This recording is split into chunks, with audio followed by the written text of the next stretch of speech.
It's wonderful to find out what you're going to do once you get there. Yeah. I can't help but think about some of the things that get us to react to life before we're actually realizing that it's happening. How many of you have ever been to the dentist? Mm-hmm. I sat in the dentist's office for quite a while, and they called me in and asked me to sit down. I said, I'd like it here. And I sat out for a little while longer, and I said, when you're ready, come on back. And then I came back, and the chair was a beautiful chair. It was a recliner kind of a chair. It was a nice, beautiful leather. And I grabbed onto both arms, and the dentist said, you like this chair, don't you? And I said, not much. And he said, you're holding on so tight. I said, I'm ready. And the more I readied myself for the pain, the more pain there was going to be. And then there's this wonderful magical sound. It's kind of an angelic whoo, whirling sound as they turned the machine on. And I held on even tighter. And he said, you're going to have to let up a little bit. And I said, why? He said, because you're going to crush the chair with your hands. I said, I'm just preparing myself. He said, there's another way to do that. He said, relax. Relax before the execution? I don't think so. But this is several years ago. I don't do this any longer. But what I had to learn was that my reaction was not the right action. My reaction was the thing that helped me fend off. And the harder I tried to fend off, the more intense the experience was. We spend an awful lot of our time trying to fend off the worst possible thing, which is our desperate preparation for it, if you really think about it. The more you tighten your whole body up, the less likely you are to be able to relax in whatever the situation is and do the right thing. Have that course of action be the course of action that you really want to follow. So what I've noticed is that I am largely, and you won't probably relate to this at all, reactive. And what I mostly do is make up a great story that explains my reaction and makes it look like an action. But it's not true most of the time. And so this breathing exercise that Judith and I have been doing together has been really interesting. First off, I didn't know I could actually do continuous breathing. The first time I did it, it was really incredible. You'll have this experience. My toes got numb.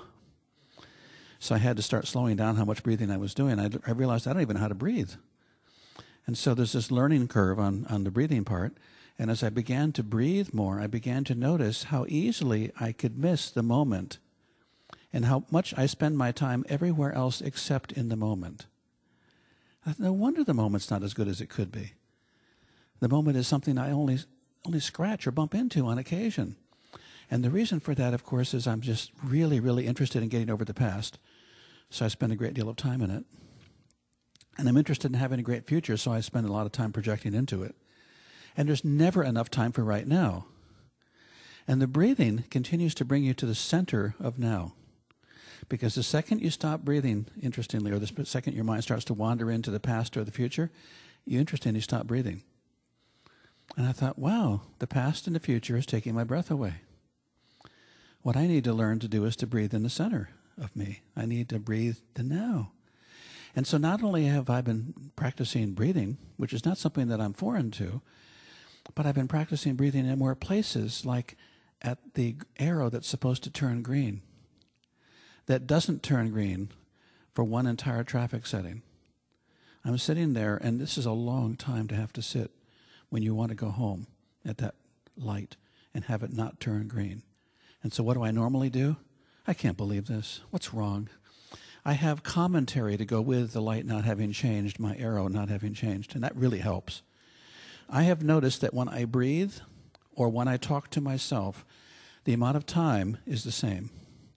It's just that by the time the arrow changes to green, when I've been complaining, I notice I drive into the complaint even further. I can't believe that light. I'm never going to go this way again. This light is impossible. What is this place? Why would anybody have lights like that? And so the longer I complain, the longer the complaint life lives.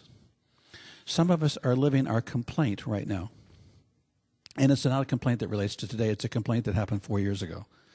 But we're living in our complaint. Then there's the letting that go and saying, okay, I'm going to sit here and I'm just going to breathe because I'd like to be in the moment rather than in later or yesterday. I know it, you've heard this 1,000 times, and it is so hard to actually catch yourself when you're not in the present because your justification for that is so powerful. Well, I would be in the present if it weren't for this. Well, if you knew what was going to happen, you'd be worried too. It doesn't help. The worrying does not help. If you have a worried idea, then what you need to do is make as good a plan as you can, as quickly as you can, so you can get out of the worry, have the life you want to live, and see if the plan works. Plan might not work. Trust me, it will not have gone better because you worried. And that is such an important thing right now, because all of us here are working on having a richer, fuller spiritual life. We can't do that while we're worrying, because if we look behind the worry, there's an assumption that it's simply not going to work. And we need to recognize that assumption is a very powerful assumption. Well, why are you worried? Well, you don't understand. There's not enough. Oh, I've been treating for enough, but there's not enough. So tell me about the treatment for enough. Well, I treat for it, but then I go back to my worrying about not enough because I have to. No, actually, it's a good idea if you don't. It's a good idea when you look in the cabinet and find very little food to say, well, it's nice because there aren't so many choices I have to make. And when there's almost nothing, you can say, well, that's great. I've made room for more. And somebody will say to you, you're ridiculous. You're stupid. How could you do that? And then you could go step by step with them and say, when I open the cabinet and I panic, you know what that does? It stirs up the adrenaline, and what that does is it makes me hungry. And since there's not very much food, I need not to be too hungry. I shouldn't be hungry for tomorrow because I need to be in today. Some of us are feeding ourselves in order to compensate for what isn't so right now. We're feeding ourselves for our future.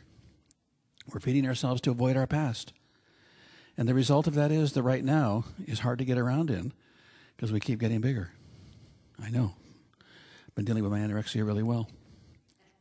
It is so easy to find escape hatches from the now. It is so easy to find excuses for not being present.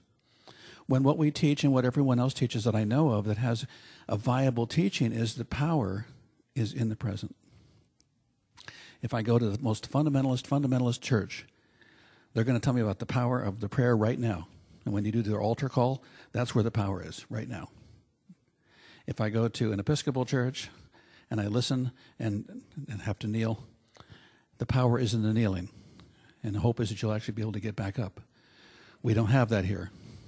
But in every tradition, in every teaching, there's some ritual that you go through to wake you up to the moment where you need to be. Sometimes we dress up to come to church. The reason we dress up is to announce to the universe something's different.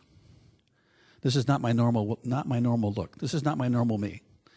And it would be okay to come any way you come, but sometimes what we need to do is to dress our consciousness in a way that allows us to say, something different, something different. And that something different can be whatever it takes to get you to be present. It could be a ritual as simple as breathing. It could be saying, I'm going to go in the other room and not turn on the TV. Whew, how will I do this? And sit for a couple of minutes and just be present with the present, rather than turning on the TV so that I don't have to be present and noticing there's not much to be present for because you're in the middle of your avoiding the life you want to live.